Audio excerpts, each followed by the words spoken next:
નમસ્કાર વિદ્યાર્થી મિત્રો, આપણે આગળ સરળાવત ગતિ માટે સ્થાનાંતરનું સમીકરણ, વેગ, પ્રવેગ આના સમીકરણો આપણે તાર્યા હતા. આજે આપણે એના આવતકાળનું સૂત્ર તારવ્યું. તો કે કોઈ પદાર્થ સરળાવત ગતિ કરતો હોય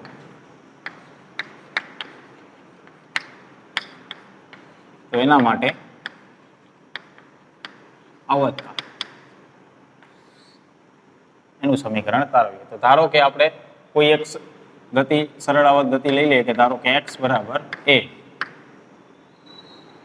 cos omega t plus pi આ રીતે સરળાવત ગતિ કરે છે. તો એનો વેગ કેટલો હશે? તો કે આનું વિકલન કરીએ સમયની સાપેક્ષે એટલે વેગનું સમીકરણ મળશે. તો વેગ બરાબર કેટલું મળશે? તો કે a omega sin omega t plus pi minus આવશે. પ્રવેગનું સમીકરણ લખવું શું થશે? વળી પાછું આનું વિકલન કરશું એટલે a બરાબર minus a omega square cos omega T plus પાઈ આવી રીતે આપણે લખી શકીએ. જો વેગના સમીકરણને અને પ્રવેગના સમીકરણને આપણે x સ્વરૂપે દર્શાવવું હોય તો આવી રીતે દર્શાવી શકીએ. ધારો કે v બરાબર અહીંયા છે a omega sine omega T plus પાઈ બરાબર. તો સાઇન સ્ક્વેર થીટા બરાબર શું થશે?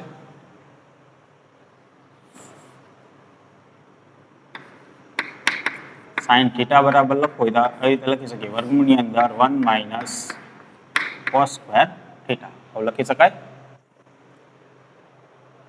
તો એ પ્રમાણે અહીંયા cos ઓમેગા ટી પ્લસ પાઈ એવું આપણે સ્વરૂપ બનાવવું હોય તો અહીંયા આપણે આવી રીતે લખી શકીએ v is equal to minus a omega વર્ગમૂળની અંદર 1 minus cos square omega T plus pi આવું આપણે લખી શકીએ.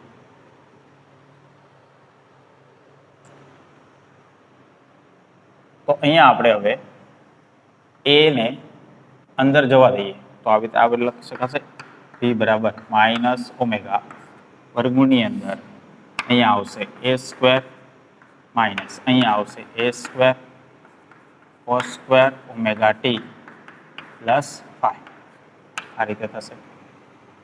તો v is equal to minus omega વર્ગમૂળની અંદર a સ્ક્વેર માઇનસ હવે આની જગ્યાએ આપણે શું લખી શકશું? તો જો અહીંયા આવું છે તો x સ્ક્વેર બરાબર a square cos square omega T plus પાઈ એવું આપણે લખી શકીએ. તો અહીંયા આપણે લખી શકીએ x સ્ક્વેર. તો આ રીતે આપણે વેગનું સમીકરણ લખી શકીએ. પ્રવેગની અંદર જો સીધું જ થશે અને a તો a cos omega T plus pi એની જગ્યાએ x લખી દઈએ તો a બરાબર તો કેટલું લખી શકાય કે minus omega square into x આવું લખી શકાય. તો વેગનું અને પ્રવેગનું બંનેનું સમીકરણ આપણે એક સ્વરૂપે આવી રીતે લખી શકીએ. હવે જો આપણે આવતકાળનું સમીકરણ તારવવું હોય તો અહીંયા સરળાવત ગતિ પદાર્થ કરતો હોય તો એના માટે ધારો કે આપણે ન્યૂટનનો બીજો નિયમ લખીએ તો F બરાબર ma આ રીતે બળ લાગશે. જ્યાં a ની જગ્યાએ આપણે શું લખી શકીએ? જો આ રીતે થશે F is equal to minus m a ની જગ્યાએ આવશે minus omega square x omega square x બરાબર. તો આ રીતે થશે. તો જો અહીંયા પદાર્થનું દળ અને પદાર્થ ગતિ કરે છે એના માટે ઓમેગાની કિંમત આ બંને કિંમત અચળ થશે. તો આપણે અહીંયા આવું લખી શકીએ f ચલે છે માઇનસ એક્સ. એટલે કે સરળાવત ગતિની આપણે વ્યાખ્યા જોઈ હતી કે પદાર્થ સ્થાનાંતરના સમપ્રમાણમાં હોય એવા બળની અસર હેઠળ અને નિયત બિંદુ તરફ એટલે કે ગતિની વિરુદ્ધ દિશામાં બળ લાગતું હોય એ રીતે જો ગતિ કરતું હોય તો એને સરળાવત ગતિ કરે છે એવું કહેવાય. તો એવું અહીંયા સાબિત થાય છે બરાબર. એટલે કે સ્થાનાંતરના સમપ્રમાણમાં છે બળ અને નિયત બિંદુ તરફ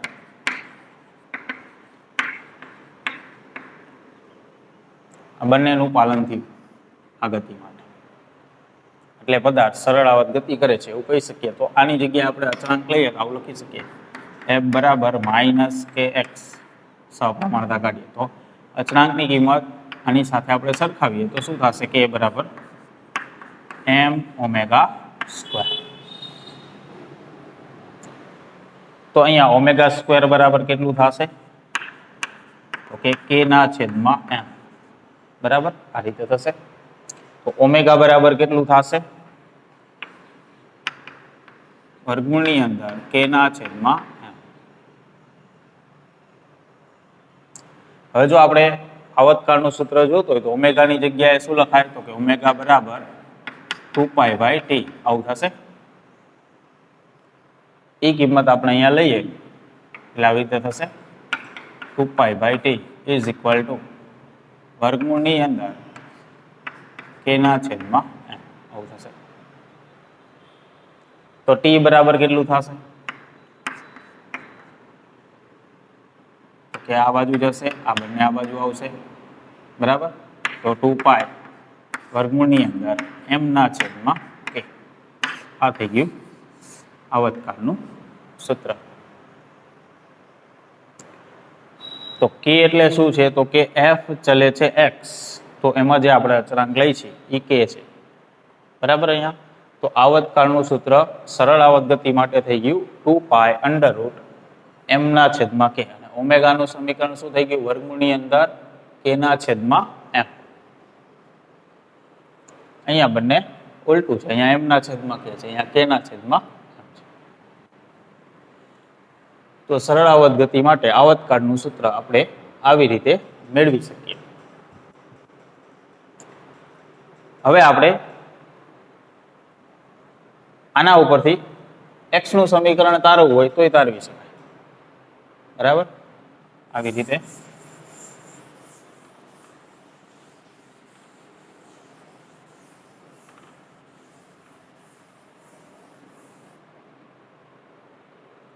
અહીંયાથી આ જ રીતે ઉલટું તો કે f બરાબર માઇનસ kx.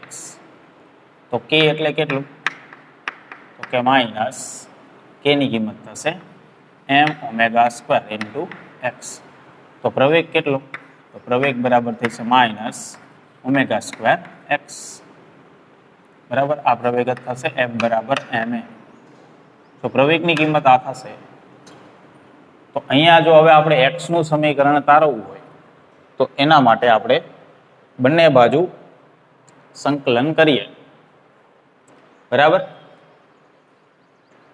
તો કિંમત લખીએ આ બાજુ a ઇન્ટુ t બરાબર આ બાજુ માઇનસ ઓમેગા સ્ક્વેર, એનું તો સંકલન થશે નહીં, x ઇન્ટુ dt આવું થશે. તો પ્રવેગની કિંમત લખીએ એનું સંકલન કરીએ એટલે આ રીતે આગળ ગણતરી કરતા જઈએ એટલે x નું સમીકરણ આપણે જે લીધું છે શરૂઆતમાં x બરાબર a cos omega t plus phi આવું મળી બરાબર. તો આ રીતે ગણતા જઈએ તો છેલ્લે ફરી પાછું બંને રીતે આપણે ગણી શકીએ. એના પછી હવે જોઈએ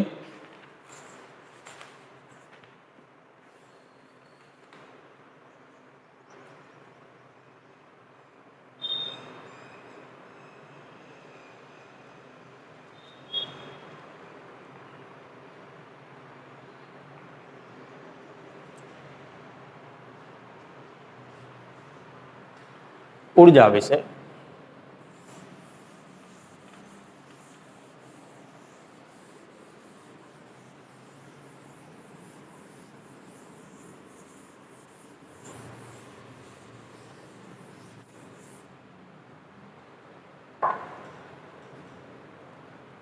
તો સરળ આવત ગતિ માટે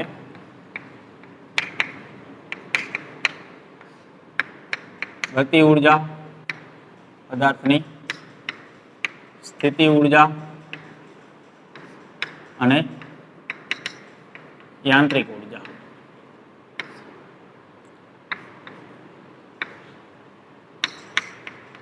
બરાબર. આ ત્રણેયના સમીકરણ આપણે તારવીએ તો આપણે અહીંયા કોઈ એક સરળ આવત ગતિ પસંદ કરીએ કે x બરાબર a cos omega t plus phi આની જગ્યાએ આપણે sin omega T plus phi એવું પણ લઈ શકીએ.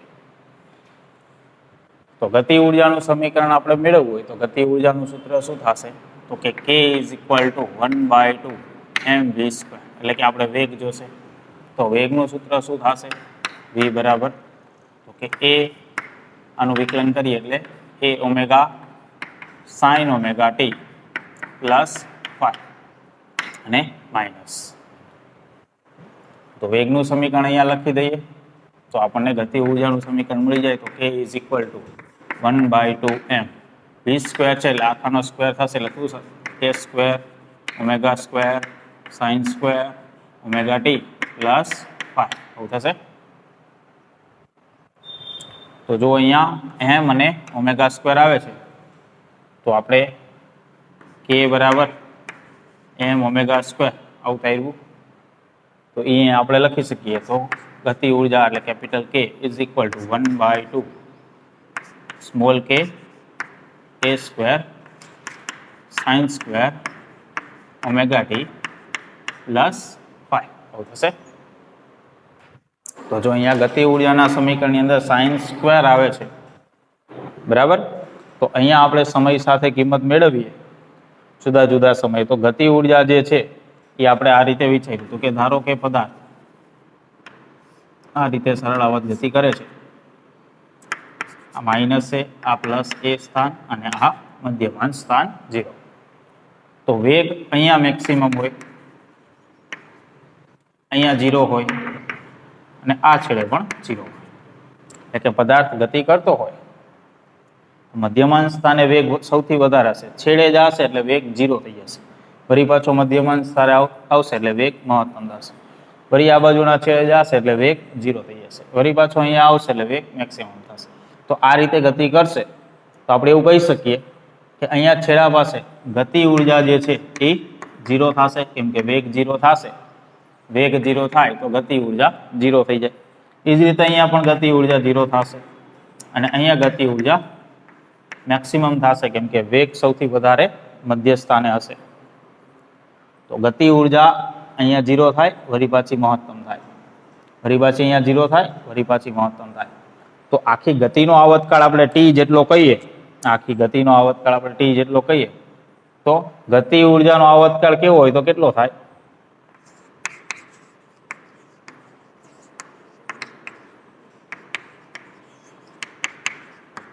તો એ t/2 જેટલો કહેવાય. આખી ગતિ માટે જો આવતકાળ t જેટલો કહીએ, કેમ કે ગતિ ઉર્જા તો અડધી ગતિમાં જ 0 થી મહત્તમ થઈ જાય છે. ફરી પાછી અડધી ગતિ દરમિયાન 0 થી મહત્તમ થાય છે, ત્યારે આખી ગતિ પૂરી થાય છે. એટલે 2 વખત ગતિ ઉર્જા 0 મહત્તમ થઈ જાય છે. તો ગતિ ઉર્જાનો આવતકાળ t/2 કહી શકીએ. સ્થિતિ ઉર્જાનું સમીકરણ મેળવવું હોય તો અહીંયા સરળ આવત ગતિ છે તો સરળ આવત ગતિની અંદર બળ F બરાબર માઇનસ kx જેવું થશે બરાબર. તો અહીંયા આપણે કાર્ય ગણીએ, એ કાર્ય ઉર્જા સ્વરૂપે સંગ્રહ થાય જેને આપણે સ્થિતિ ઉર્જા કહીશું. તો અહીંયા કાર્ય સૂક્ષ્મ કાર્ય લખવું હોય શું લખાશે? dw = F × dx. dw F ની કિંમત -kx × dx. કુલ કાર્ય જોતું હોય તો આવા કાર્યનું આપણે સંકલન કરવું પડશે આખી ગતિ દરમિયાન. તો -x kx × dx. તો ગતિ 0 થી x સુધી થાય તો એના માટે આ રીતે કાર્ય ગણી શકાય. તો -k આ બહાર નીકળી જશે, x નું સંકલન થશે x²/2, x અને 0.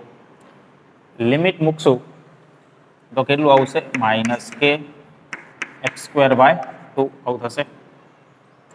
તો કાર્ય આપણને આટલું મળ્યું. તો જેટલું કાર્ય થશે એટલી જ ઉર્જા સામે સંગ્રહ થશે. તો સ્થિતિ ઉર્જા જે છે એ કાર્યના ઋણ મૂલ્ય જેટલું હોય. તો સ્થિતિ ઉર્જા કેટલી થશે? u = આ માઇનસ છે, આ માઇનસ છે, નીકળી જશે 1/2 kx². બરાબર. આ સ્થિતિ ઉર્જાનું સૂત્ર થયું જે આપણે સ્પ્રિંગ માટે મેળવ્યું હતું એના જેવું જ થયું. બરાબર. સરળ આવત ગતિ સ્પ્રિંગની જે ગતિ થાય એવી જ છે, એટલા માટે એવું મળશે. તો અહીંયા આપણે x ની કિંમત મૂકી દઈએ ત્યાં, એટલે આપણને મળશે u is equal two 1/2 k. x ની જગ્યાએ આવશે a² cos² ωt plus pi આવું થશે. તો આ આપણને મળી ગયું ગતિ ઉર્જાનું અને સ્થિતિ ઉર્જાનું સૂત્ર. જો અહીંયા પણ આપણે એ જ રીતે વિચારીએ કે પદાર્થ ગતિ કરે છે આ રીતે, તો અહીંયા 0 સ્થાન કહીએ, આ પ્લસ a, આ માઇનસ a. તો સ્થિતિ ઉર્જા ક્યાં મહત્તમ થશે અને 0 થશે? તો જ્યાં x ની કિંમત, અહીંયા જ્યાં x ની કિંમત 0 થશે ત્યાં સ્થિતિ ઉર્જા 0 થાય. તો અહીંયા મધ્ય સ્થાને x બરાબર 0 કહેવાય, બરાબર. અહીંયા x બરાબર મહત્તમ કિંમત કહેવાય, આ બાજુ x બરાબર મહત્તમ કિંમત કહેવાય. તો અહીંયા સ્થિતિ ઉર્જા 0 થશે અને અહીંયા બંને છેડે મેક્સિમમ થશે.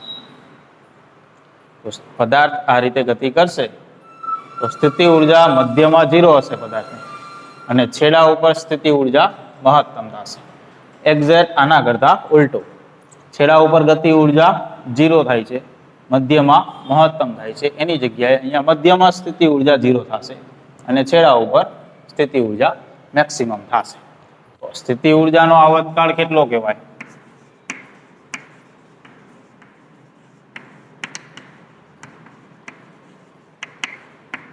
આખી ગતિ ધારો કે t આવતકાળથી થાય છે, તો અહીંયા અડધી ગતિ દરમિયાન જ 0 થી મહત્તમ થઈ જાય છે, એનો આવતકાળ t/2 કહેવાશે, બરાબર. તો ગતિ ઉર્જા અને સ્થિતિ ઉર્જાનું આપણને સમીકરણ મળી ગયું. અહીંયા k ની જગ્યાએ આપણે લખવું હોય તો આપણે આવું લખી શકીએ m². હવે આપણે કુલ ઉર્જા એટલે કે યાંત્રિક ઉર્જાનું સમીકરણ મેળવીએ. તો યાંત્રિક ઉર્જા એટલે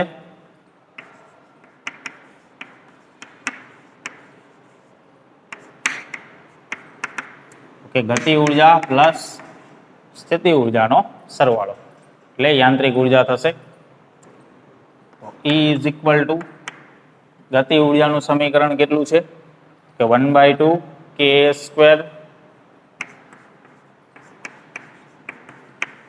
sin² ωt plus pi plus સ્થિતિ ઉર્જાનું સૂત્ર 1/2 k² cos² ωt plus pi, બરાબર. સ્થિતિ ઉર્જાનું સૂત્ર. હવે બંનેનો સરવાળો કરી દઈએ એટલે આપણને શું મળશે? યાંત્રિક ઉર્જા મળશે. તો જો બંનેમાંથી કોમન કેટલું નીકળે? E is equal two 1/2 ka², આટલું કોમન નીકળશે. વધશે કેટલું? તો કે sin² ωt plus pi plus cos² ωt plus pi, આટલું વધશે. હવે અહીંયા sin² અને cos² બંનેનો સરવાળો છે અને ખૂણા પણ સરખા છે. તો sin² θ પ્લસ cos² θ હોય તો એ કેટલું થઈ જાય? 1. તો યાંત્રિક ઉર્જા કેટલી થઈ? E is equal two 1/2 ka². આ થશે યાંત્રિક ઉર્જા. જો યાંત્રિક ઉર્જાની અંદર સાઇન કોસ કે એવું કઈ વિધેય નો આવ્યું, એટલે કે અહીંયા ક્યાંય સમય t નો આવ્યો, આ બંનેમાં સમય આવ્યો, એટલે કે ગતિ ઉર્જા અને સ્થિતિ ઉર્જા સમય સાથે બદલાશે. એટલે કે પદાર્થ ગતિ કરશે આ રીતે તો સમય સાથે ગતિ ઉર્જા અને સ્થિતિ ઉર્જા બદલાશે, કેમ કે પદાર્થનો વેગે બદલાશે અને સ્થાને બદલાશે, એના કારણે બંને કિંમતો બદલાશે. પરંતુ યાંત્રિક ઉર્જાની અંદર જો ક્યાંય સમય છે નહીં, અચળ કિંમતો જ છે. અહીંયા k ની જગ્યાએ જે લખવું હોય તો આપણે આવું લખી શકીએ, E is equal two 1/2 k એટલે m² ઇન્ટુ a², આવું થશે. તો યાંત્રિક ઉર્જા પદાર્થનું દળ, ઓમેગા અને કંપ વિસ્તાર આના ઉપર આધારિત છે, અને આ કિંમતો અચળ છે. તો યાંત્રિક ઉર્જા પણ અચળ થશે. તો સમય સાથે યાંત્રિક ઉર્જા નહીં બદલાય, ગતિ ઉર્જા અને સ્થિતિ ઉર્જા બદલાશે.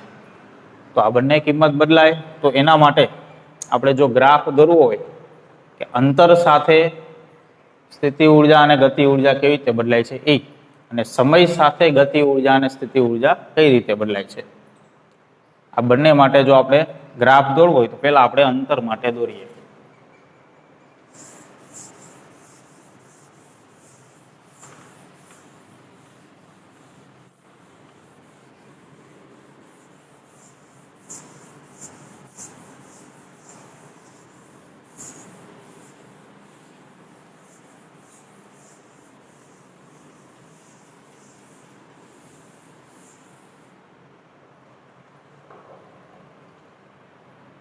તો આપણે અહીંયા x બરાબર a cos omega t plus phi આ રીતની આપણે ગતિ વિચારી છે. તો અહીંયા ગતિ ઉર્જાનું સમીકરણ આપણને મળે છે 1/2 k s²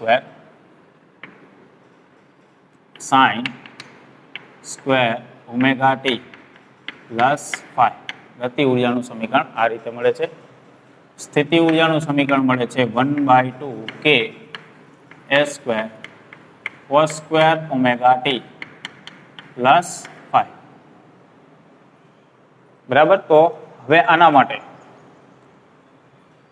x ની કિંમત આપણે 0 લઈએ ત્યારે ગતિ ઉર્જા કેટલી થશે પહેલા એ જોઈએ. તો x ની કિંમત 0 વિચારીએ આપણે, તો અહીંયા ગતિ ઉર્જાની કિંમત આપણે મેળવવી હોય તો આપણે આ સમીકરણ ધાર્યું હતું કે k વેગનું સમીકરણ શું મળતું હતું, v બરાબર માઇનસ ઓમેગા વર્ગમૂળની અંદર a² માઇનસ x² આવું મળતું હતું. તો જેના આધારે આપણે 1/2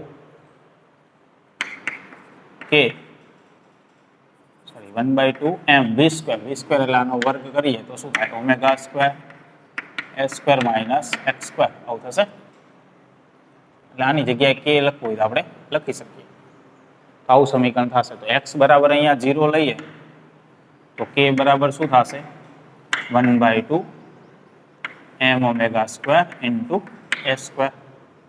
એટલે કે k is equal two 1/2 m, sorry આની જગ્યાએ આપણે સ્મોલ k લઈ લઈએ a². આ રીતે થશે. અને સ્થિતિ ઉર્જાનું સૂત્ર તો 1/2 kx² આવું જ છે. તો આની અંદર x બરાબર 0 લખશો એટલે એ તો 0 થઈ જશે.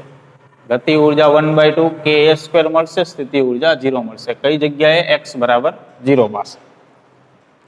પછી x બરાબર a પાસે ગણવું હોય તો કેટલું થશે, તો કે k ઇઝ ઇક્વલ ટુ અહીંયા આપણે a લઈશું તો a² માઇનસ a² 0 થઈ જશે. અને સ્થિતિ ઉર્જા કેટલી થશે, અહીંયા a લખશું એટલે 1/2 kA² આવું થશે. એ જ રીતે x બરાબર માઇનસ a પાસે ગણીએ તો માઇનસ a લખશું તો અહીંયા સ્ક્વેર છે એટલે a² જ થશે, એટલે આ બાદબાકી 0 થશે. અને અહીંયા માઇનસ a લખશું એટલે સ્ક્વેર જ છે એટલે શું થશે, 1/2 kA² જ થશે. તો આપણે આ જુદા જુદા સ્થાન લીધા. ગતિ ઉર્જા 0 પાસે મહત્તમ થાય અને સ્થિતિ ઉર્જા 0 થાય, અને છેડા પાસે સ્થિતિ ઉર્જા મહત્તમ થશે અને ગતિ ઉર્જા 0 થશે. તો અહીંયા k ની કિંમત x² ના સમપ્રમાણમાં છે, u ની કિંમત x² ના સમપ્રમાણમાં છે. k ચલે છે x² અને u ચલે છે x². આ રીતે છે. જો આપણે ઉર્જા વિરુદ્ધ x એટલે કે અંતરનો આલેખ દોરીએ તો આ રીતે થશે.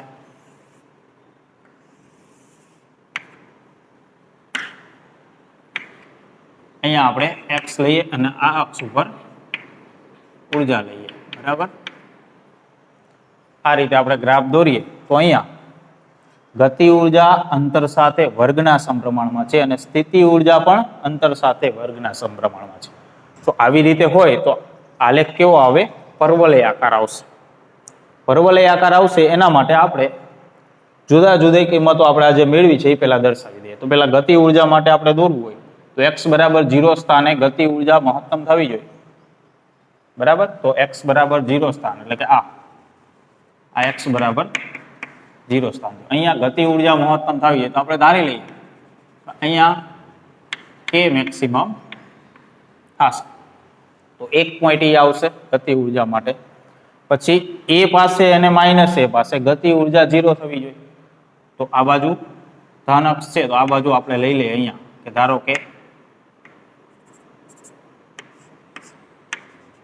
કે x બરાબર પ્લસ a અને આ બાજુ લઈ લઈએ ધારો કે અહીંયા x બરાબર માઇનસ a તો આ બંને પોઈન્ટ પાસે ગતિ ઉર્જા 0 થશે બરાબર કે x બરાબર 0 પાસે ગતિ ઉર્જા મહત્તમ થશે, x બરાબર માઇનસ a પાસે અને x બરાબર પ્લસ a પાસે આ બંને જગ્યાએ ગતિ ઉર્જા 0 થશે. આપણને ટોટલ 3 પોઈન્ટ આ રીતે મળ્યા. બીજું x ચલે છે x2 એટલે કે પરવલયાકાર થશે તો અહીંયા x ની કિંમત જેમ જેમ વધતી જાય એમ ગતિ ઉર્જા ઘટતી જાય બંને તરફ. x ની કિંમત જેમ જેમ વધતી જાય એમ ગતિ ઉર્જા ઘટતી જાય. એ જ રીતે આ બાજુ x ની કિંમત વધતી જાય એમ ગતિ ઉર્જા ઘટતી જાય. પરંતુ અહીંયા આલેખ સુરેખ નહીં આવે, સીધી રેખા નહીં આવે કારણ કે વર્ગના સમપ્રમાણમાં છે એટલે પરવલયાકાર આવશે એટલે અહીંયાથી આપણે આમ સીધી રેખા દોરવાની નહીં થાય. બરાબર આ રીતે થશે.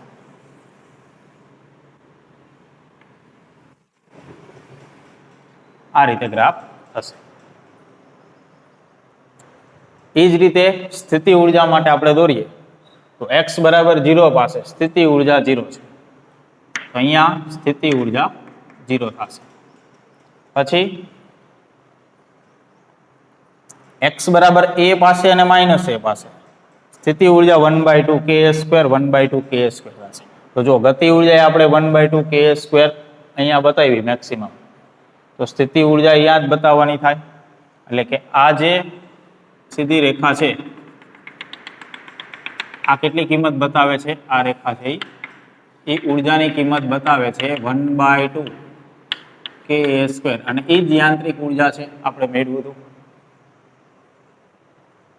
તો આ જે ઉર્જાનો પોઈન્ટ છે એ આટલી ઉર્જા બતાવે છે અને માઇનસ a અને a પાસે એટલી ઉર્જા થવી જોઈએ સ્થિતિ ઉર્જા એટલે કે આપણે આને આ રીતે લંબાવીએ તો એક પોઈન્ટ અહીંયા આવશે અને પ્લસ એને આ રીતે લંબાવીએ તો એક પોઈન્ટ અહીંયા આવશે તો આ જગ્યાએ સ્થિતિ ઉર્જા મેક્સિમમ થશે અને કેટલી હશે તો કે 1/2 ka² જેટલી હશે. તો જો અહીંયા 0 પાસે સ્થિતિ ઉર્જા 0 થઈ અને પ્લસ a અને માઇનસ a પાસે સ્થિતિ ઉર્જા મહત્તમ થઈ તો આ ત્રણેય પોઈન્ટ આપણે જોડીએ તો અહીંયા પણ આપણે સીધી રેખા દોરી શકશું નહીં કારણ કે અહીંયા u ચલે છે x² અંતર સાથે વર્ગના સમપ્રમાણમાં છે એટલે પરવલયાકાર થશે એટલે કે આવી રીતે થશે.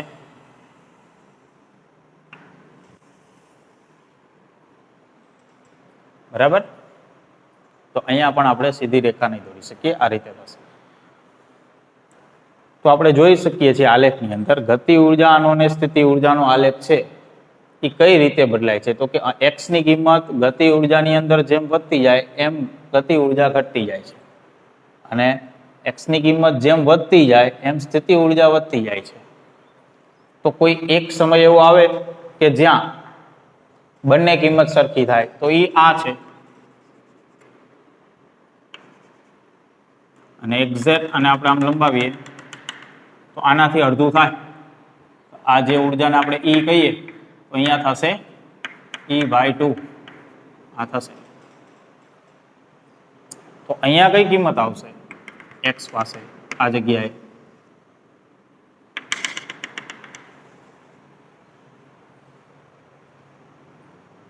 તો આ રીતે થશે E બરાબર 1/2 ka². તો આપણે અડધી કિંમત લેવી હોય તો આ બાજુ અડધી કિંમત થાય બરાબર. તો આ ઉર્જા માટે અહીંયા x ની કિંમત કેટલી તો જો અહીંયા x ની જગ્યાએ શું છે a²/2 એટલે x બરાબર x²/2 એટલું છે બરાબર x² બરાબર કેમ કે u અથવા તો કે આવું કહીએ આપણે u બરાબર 1/2 કે x સ્ક્વેર, આને નાને સરખાવી દઈએ તો x સ્ક્વેર બરાબર શું થશે s²/2, તો x બરાબર કેટલું થશે a ના છેદમાં √2 પ્લસ ઓર માઇનસ. તો અહીંયા x ની કિંમત છે -a/√2, અહીંયા x ની કિંમત છે +a/√2, એટલે અડધું નથી a/2 એવું નથી. અહીંયા x ની કિંમત આવશે -a/√2 અને અહીંયા x ની કિંમત આવશે a/√2. બરાબર. તો આ બંને જગ્યાએ પદાર્થની ગતિ ઉર્જા અને સ્થિતિ ઉર્જા સરખી થશે. એટલે કે આપણે આ રીતે બતાવીએ કે ધારો કે કોઈ એક પદાર્થ આ રીતે સરળ આવત ગતિ કરે છે, આ મધ્યમાન સ્થાન છે કે x બરાબર 0, અહીંયા x બરાબર +a, અહીંયા x બરાબર -a. તો પદાર્થ આ રીતે ગતિ કરે છે તો અહીંયા વેગ 0 થઈ જશે, અહીંયા વેગ 0 થઈ જશે, અહીંયા વેગ મહત્તમ થશે. તો આ રીતે ગતિ થશે. તો જો આ તરફ જાય પદાર્થ તો ગતિ ઉર્જા ઘટશે, ગતિ ઉર્જા ઘટે, કારણ કે વેગ ઘટશે તો ગતિ ઉર્જા એ બાજુ ઘટશે. ફરી પાછો પદાર્થ આ બાજુ આવશે આમ તો વેગ વધતો જશે તો ગતિ ઉર્જા વધે. ફરી પાછો પદાર્થ આમ જશે તો ગતિ ઉર્જા ઘટે, કેમ કે વેગ ઘટતો જશે. ફરી પાછો પદાર્થ આમ જશે તો ગતિ ઉર્જા વધે. બરાબર. આ રીતે થશે. તો સ્થિતિ ઉર્જામાંનાથી આખું ઉલટું થશે.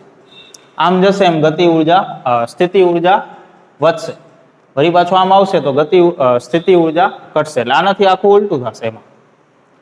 તો એક્ઝેક્ટ વચ્ચેનો જે પોઈન્ટ છે આઈડિયા, આપણને એવું થાય કે ત્યાં બંને સરખા થાય, ત્યાં સરખા નહીં થાય. એટલે કે a/2 આ પોઈન્ટ જે હોય એ શું કહેવાશે a/2 કહેવાશે.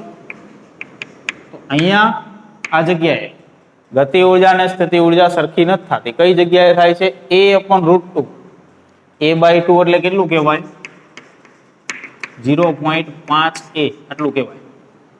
બરાબર. અને a/√2 એટલે કેટલું કહેવાશે 0.7a આટલું કહેવાય. એટલે આનાથી હજી થોડુંક આગળ, એટલે કે આ જગ્યાએ અહીંયા આ કહેવાય a/√2 માઇનસ આ બાજુ અને આ બાજુ પ્લસ. બરાબર. તો એ જગ્યાએ બંને ઉર્જા સરખી થશે એવું આપણે આ ગ્રાફ ઉપરથી સમજી શકીએ. બરાબર. તો ગતિ ઉર્જા અને ઉર્જા અને અંતર x, આનો આપણે આલેખ દોરીએ તો ગતિ ઉર્જા અને સ્થિતિ ઉર્જાની કિંમતો આવી રીતે બદલતી જોવાય. હવે જો આપણે સમય સાથે આલેખ દોરવો હોય, સમય અને ઉર્જા, સમય સાથે ઉર્જા કેવી રીતે ફરે છે એ જો આપણે આલેખ મેળવવો હોય તો એ આ રીતનો મળશે.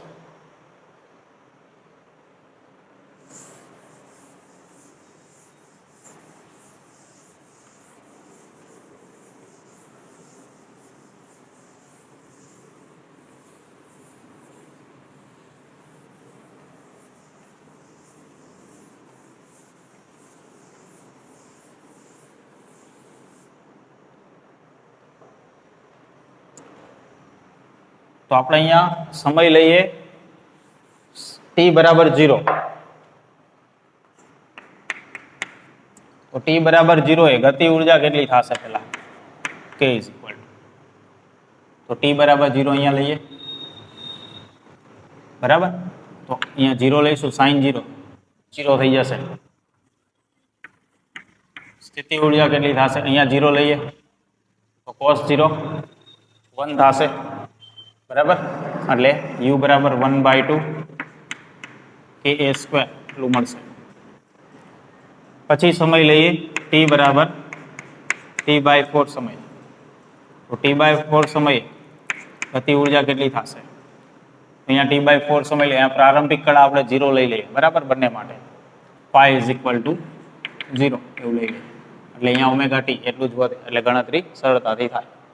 તો સ્મોલ t ની જગ્યાએ કેપિટલ T/4, ઓમેગા ની જગ્યાએ 2π/t, એટલે કે 2π/t અને t/4 આ રીતે આવશે, આ કેન્સલ થઈ જશે એટલે કેટલો ખૂણો વધશે π/2 sin π/2 1 થશે એટલે 1/2 ka² એટલું થશે અને cos π/2 કેટલું થશે કેમ કે અહીંયા ઓમેગા ટી છે એટલે ખૂણો તો ઈ જ આવશે, t ની જગ્યાએ આપણે કિંમત મૂકશું એટલે તો ઈ 0 થઈ જશે.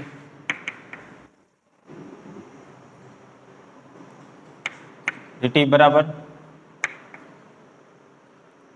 તો કે t/4 સમય લીધો તો t/2 સમય લઈએ તો t/2 સમયે k બરાબર કેટલું થશે? અહીંયા t/2 સમય લઈએ તો ઓમેગા બરાબર 2π/t અને t/2 તો આ કેન્સલ પાઈ ખૂણો વધે તો sin પાઈ એટલે 180 એ 0 થશે તો ગતિ ઉર્જા 0 થઈ જશે અને cos પાઈ -1 થશે પણ સ્ક્વેર છે એટલે +1 થઈ જશે બરાબર. તો u બરાબર થશે 1/2 ka². એ જ રીતે t બરાબર લઈએ 3t/4 સમય તો 3t/4 સમય લઈએ તો 2π/t અને 3t/4 એટલે t કેન્સલ, અહીંયા કેન્સલ તો 3π/2 ખૂણો વધે, અહીંયા 3π/2 ખૂણો વધશે બંને જગ્યાએ તો sin 3π/2 -1 થશે એનો સ્ક્વેર કરશો એટલે 1 થઈ જશે. cos 3π/2 તો e 0 થઈ જશે તો ગતિ ઉર્જા છે એ મળશે 1/2 ka² અને સ્થિતિ ઉર્જા છે એ 0 થઈ જશે. એ જ રીતે t બરાબર t સમય લઈએ તો k બરાબર કેટલું થશે? તો t બરાબર t સમય લઈએ ખૂણો થશે 2π બરાબર કે 2π/t into t કેન્સલ એટલે કેટલો ખૂણો થશે 2π, બંને જગ્યાએ sin 2π ની કિંમત થશે 0 એટલે ગતિ ઉર્જા થઈ જશે 0 અને cos 2π ની કિંમત થશે 1 એટલે એ કિંમત થઈ છે u બરાબર 1/2 kx.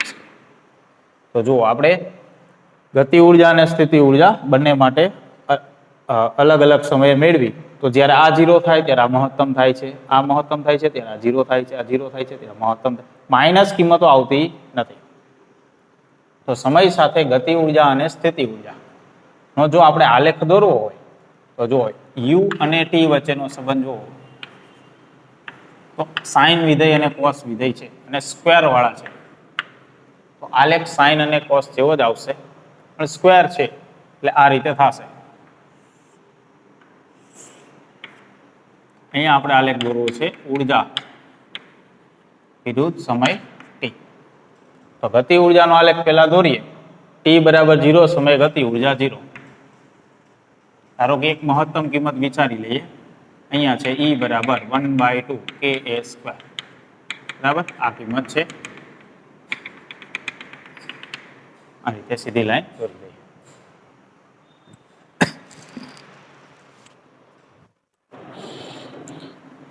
તો t બરાબર 0 એ k બરાબર 0 તો અહીંયા બંને પોઈન્ટ આવશે 0 એ 0. પછી t બરાબર t/4 સમય લઈએ, ધારો કે અહીંયા t/4 સમય છે,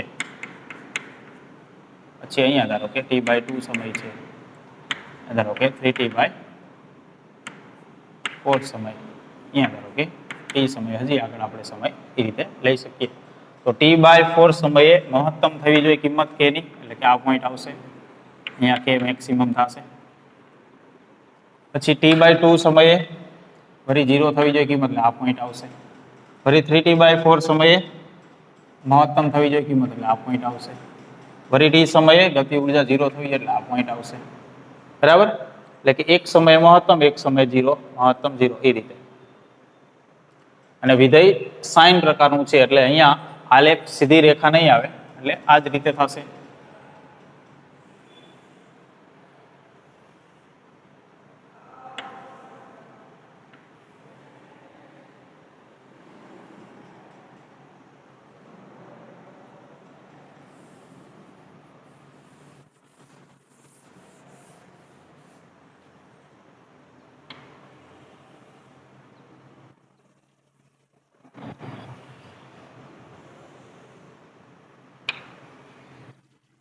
આ રીતે મળશે બરાબર.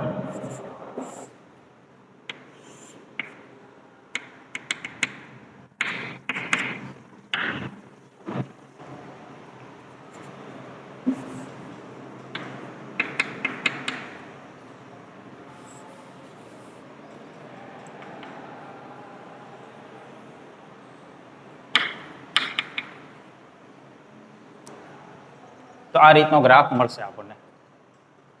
0 થી મેક્સિમમ, વળી પાછું 0 થી મેક્સિમમ, માઇનસમાં કિંમત નહીં મળે અહીંયા.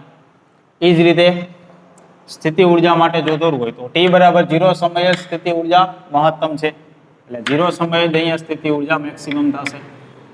પછી t/4 સમયે 0 થશે, વળી t/2 સમયે મેક્સિમમ થશે, વળી અહીંયા 0 થશે, વળી અહીંયા મેક્સિમમ થશે.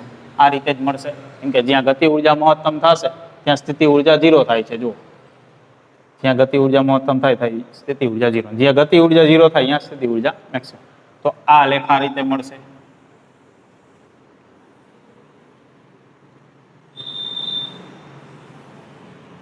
આવી રીતે, બરાબર. તો અહીંયા આપણને આ રીતે મળશે ગતિ ઉર્જામાં, સ્થિતિ ઉર્જા માટે એવો જ પણ આ રીતે મળશે. અને આ જે આ મળશે આ એક સીધી રેખા થશે. સમય સાથે યાંત્રિક ઉર્જા તો બદલાતી જ નથી, 1/2 k² જેટલી જ છે યાંત્રિક ઉર્જા. તો એ તો સમય પર આધારિત જ નથી, સીધી રેખા જ મળશે. એ જ રીતે આપણે આ લેખ મેળવ્યો હતો ઉર્જા વિરુદ્ધ અંતરનો, એમાંય આ રીતે થયું, આવી રીતે મળ્યું, બરાબર. તો આ જે રેખા છે આ શું થશે, સ્થિતિ ઉર્જા છે x ઉપર આધારિત નથી, બરાબર. જે x ઉપર આધારિત નથી, તો યાંત્રિક ઉર્જા x ઉપર આધારિત નું એમાંય સીધી રેખા મળે, સમય ઉપર આધારિત નું હોય એમાંય સીધી રેખા જ મળે યાંત્રિક ઉર્જા માટે. બાકી ગતિ ઉર્જા અને સ્થિતિ ઉર્જા તો આવી રીતે બદલતી જશે સમય સાથે અને અંતર સાથે, બરાબર.